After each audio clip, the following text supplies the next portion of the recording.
बोला बोला देवघर वाले बाबा की। बोला बोला बाबा गरीबनाथ की। डीजे प्रेजेंटेड बाय मासादा वसंतपुर म्यूजिक बाय जीतू ज्वाला। सुनो गौरा हो मानी जट्टू बतिया बारू पर्वत पर तू ही संगतिया।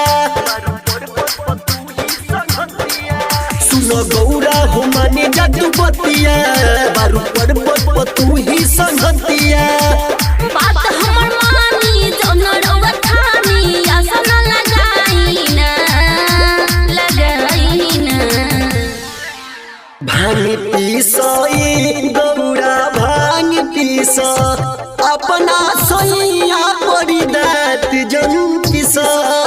भांग पीसई गौरा भांग पीस अपना सोइया परी दात जनु पीस। बोले शंकर भगवान की। प्रेम से बोल बाबा भूतनाथ जी। उपेंद्र बाबू वसंतपुर। भंगिया न पीसबूत चीलो चढ़ाव कवनो पाई तू ही जल्दी लगाव।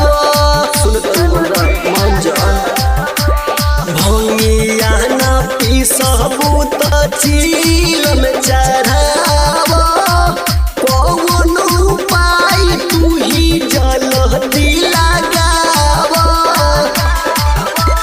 नरम कलाई रुख न सहाई बतिया बढ़ाई ना। भांग पीसई गौरा भांग पीस अपना सोइया परी दात जनु पीस।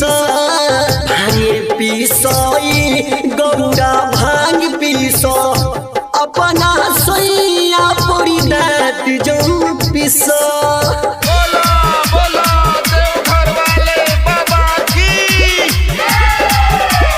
डीजे उपेंद्र बाबू वसंतपुर म्यूजिक बाय जीतू ज्वाला।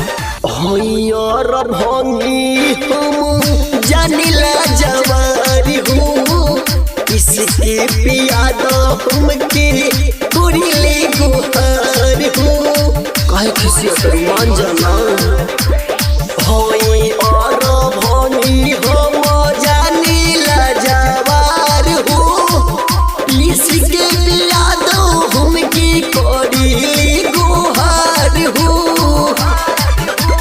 रमनु तबे कस राउर बनल बड़े खस राउर चिलम चढ़ाई ना।